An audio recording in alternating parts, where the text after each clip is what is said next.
Bom dia, meus jovens. Mais uma vez quero cumprimentá-los, desejar que estejam efetivamente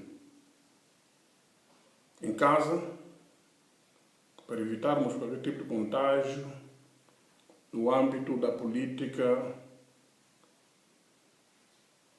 de estado de emergência que o país vive atualmente. Vamos dar continuidade ao nosso estudo hoje e vamos fazer uma abordagem sobre as equações cúbicas. E antes, vamos dar continuidade falando exatamente das equações cúbicas, da equação cúbica de Van der Waals. Nós já vimos a equação do gás ideal, já vimos a equação do tipo virial, o polinômio, que pode ser truncado no primeiro, segundo, terceiro, quarto termo e assim por diante. E vimos de fato qual era a importância do surgimento ou da proposição da equação de tipo virial com relação à equação do gás ideal. Na mesma lógica, Van der Waals, em 1870, propôs então a equação de Van der Waals, que parte da modificação da equação dos gases ideais para incorporar efetivamente os parâmetros de interação molecular. De tal forma que, com a incorporação desses parâmetros, possamos observar os efeitos das forças de repulsão e as forças de interação.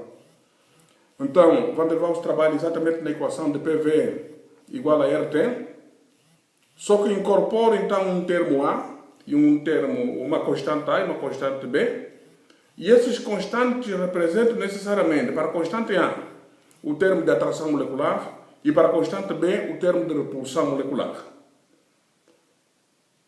E, na concepção de Van der Waals, ele diz que existem forças que agem entre as moléculas e que essas forças não podem ser desprezadas quando você faz estudo de gases reais. E, por outro lado, na sua análise, ele deixa bem claro que as moléculas têm tamanho e têm um volume, e esses volumes devem ser considerados nos estudos feitos por Van der Waals. Por isso, a incorporação das constantes A e B, ela leva exatamente essa possibilidade de poder ampliar um pouco o leque de abrangência da equação, no sentido de poder levar em consideração esses parâmetros. A equação de Van der Waals, ela foi escrita ou em função da pressão ou em função do fator de compressibilidade. E, sob todas as circunstâncias, a equação ela representa necessariamente o mesmo resultado. Isto é, eu posso, quando tenho os dados da pressão e temperatura, por exemplo, eu posso calcular o volume, e a partir do volume calculado, conhecido o volume, pressão e temperatura, eu consigo calcular o fator de compressibilidade. Ou, ou eu posso calcular o fator de compressibilidade, a partir do fator de compressibilidade calcular exatamente o volume correspondente ao sistema. O fator de compressibilidade que surge, como nós já tínhamos visto, para gás ideal igual a 1, ele surge exatamente no sentido de poder incorporar os efeitos das forças de atração e repulsão entre as moléculas. Então nós temos, mostrando aqui rapidamente, temos a equação de Van der Waals, tá? Que ele é escrito como sendo pressão igual a RT sobre o denominador, que é V menos B, menos A sobre V ao quadrado. E a mesma equação, quando você consegue fazer análise algébrica dessa equação, você tem uma equação que é escrita como Z igual a V sobre V menos B, menos A sobre RTB. Essas equações, as constantes que aparecem nas equações, elas podem ser podem ser rapidamente calculadas ou determinadas a partir de uma expressão apropriada. Qual é o procedimento utilizado para determinar as constantes A e B dessa equação? Nós pegarmos a equação da pressão, derivarmos a pressão em função do volume, nós vamos ter uma expressão resultante, que é a minha derivada, igual a zero. Ok? Então, para isso, você vai usar os procedimentos comumente utilizados para derivadas de produtos e derivadas de quocientes. Depois disso, faça a derivada da primeira derivada, que vai ser a derivada da segunda. Vai gerar uma segunda equação. Vai resultar numa segunda equação. Essa segunda equação também é igual a zero. Ok? Então, a partir daí, você tem uma equação que foi obtida a partir da primeira derivada, obtém uma equação obtida a partir da segunda derivada, passa a ter duas equações. E você tem duas incógnitas, A e B. Com isso, com as incógnitas A e B, com duas equações, você automaticamente consegue determinar as equações. Utilizando esse procedimento, você consegue determinar então as constantes já, tá? A, que é nada mais nada menos que é o 27, entre parênteses, R vezes TC, tudo ao quadrado, dividido por 64 PC. Então, comece a observar que a constante A, ela passa a ser representada em função das propriedades críticas do componente. E por outro lado, do outro lado também o B, que é igual a RTC sobre 8PC. Então, mais uma vez, reafirmo que as constantes A e B, eles são funções das propriedades críticas do componente. Isso quer dizer que, como as propriedades críticas do componente são diferentes para cada componente, as constantes A e B vão ser diferentes para cada componente, ok? Então, com isto, com esse procedimento, nós podemos dizer o seguinte. Ok, nós temos então a equação cúbica, ok? Nós conhecemos as expressões utilizadas para calcular o A e B. Se você pegar essa equação cúbica aqui, multiplicar por V menos B vezes V ao quadrado, você consegue escrever essa equação tá? Como sendo um polinômio, como sendo uma equação do terceiro grau. Escrita a equação como equação do terceiro grau, tá? Como aparece aqui, tá? V ao cubo menos B mais RT sobre P, V ao quadrado mais A sobre P, V menos AB sobre P igual a zero, ok? Essa descrição. Essa representação é a representação real de uma equação cúbica, que é igual, por exemplo, equação cúbica A vezes x ao cubo mais B vezes x ao quadrado mais C vezes x mais C igual a zero. E os métodos de resolução, algebricamente falando ou numericamente falando, estão escritos no livro de matemática. Então, para evitar que você passe por esse transtorno, de fazer toda aquela complexidade de solução desse problema, o que é que você faz? Você utiliza a sua calculadora, na engenharia química é permitido o uso da calculadora HP, calculadora científica, para poder resolver o problema de engenharia. Você procura a function, na função você procura uma equação do terceiro grau, lê somente os coeficientes. Tá? Lido os coeficientes, ele vai te dar exatamente as raízes da sua equação de terceiro grau. Ok? Então, para isso, para que haja soma, você tem que fazer uma análise da compatibilidade das unidades de cada um dos termos. Análise da compatibilidade, isto é, a unidade aqui tem que ser igual à unidade, a mesma unidade para todos os termos. Somente depois de feita essa avaliação termo a termo, em termos das unidades, é que você pode avançar necessariamente no sentido de poder viabilizar o seu cálculo subsequente. Ok. Então, quando efetivamente nós resolvemos a equação do terceiro grau, nós temos aí três possibilidades.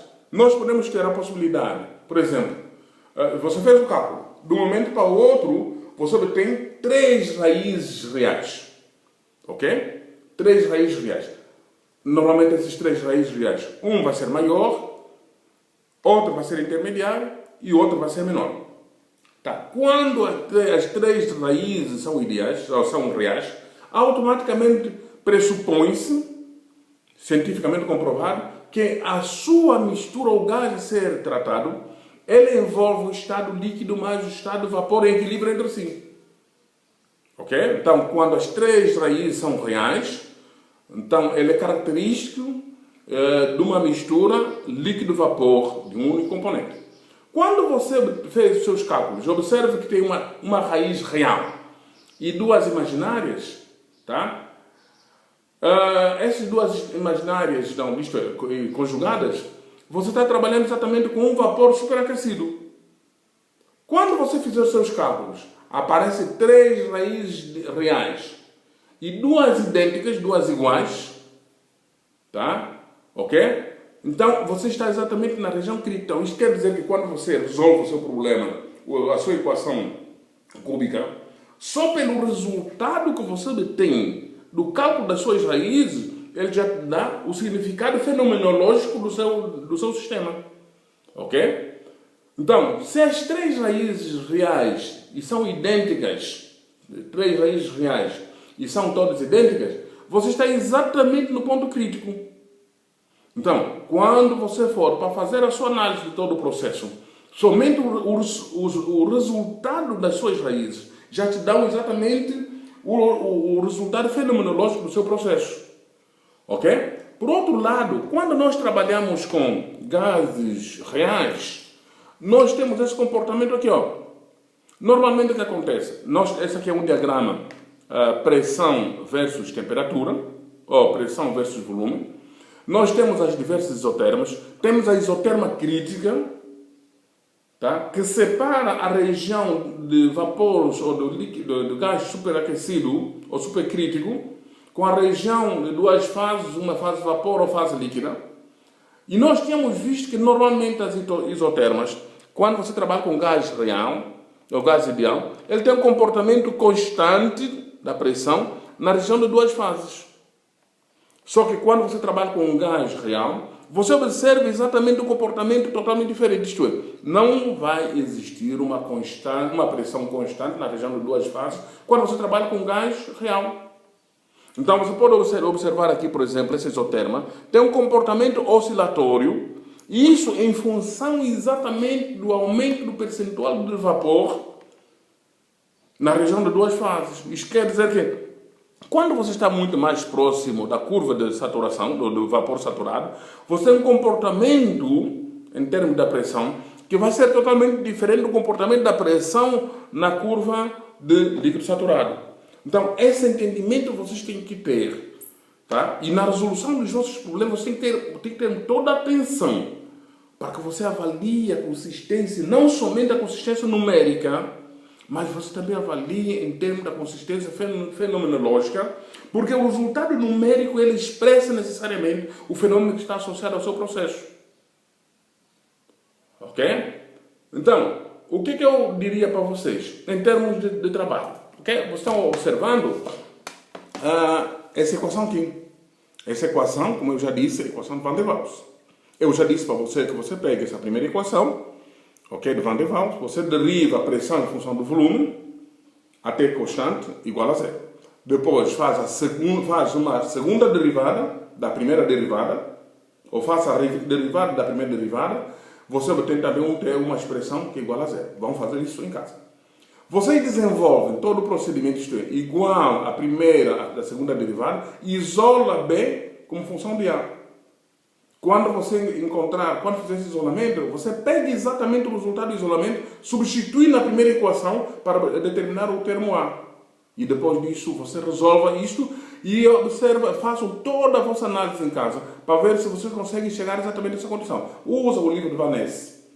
Tá? Lá vocês têm um livro em eletrônico, utilizam esse livro para que esse livro possa vos dar o suporte que vocês precisam para desenvolver esse procedimento. E por outro lado, a partir do momento que você fez essa abertura da equação de Van der Waals, você chega nessa condição, você tem pelo menos uns 2 ou 3 exercícios na lista de exercícios. Por favor, resolva esse exercício.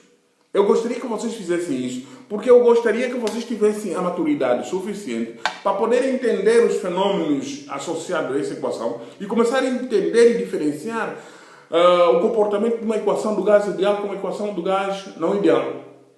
Então, não se esqueçam que quando nós trabalhamos com gás que obedece à equação do estado de Van der Waals, você tem os princípios da colisão molecular relacionados, tem as forças de atração, tem as forças de repulsão, tem a interação partícula-superfície, tem a energia cinética e energia potencial associada, mas a interação vai resultar numa constante oscilação do comportamento fenomenológico do seu processo. Ok? Então, meus queridos estudantes, mais uma aula dada. Eu gostaria que vocês tivessem a oportunidade de repetir, ver, rever, para que vocês possam ter o grau de maturidade suficiente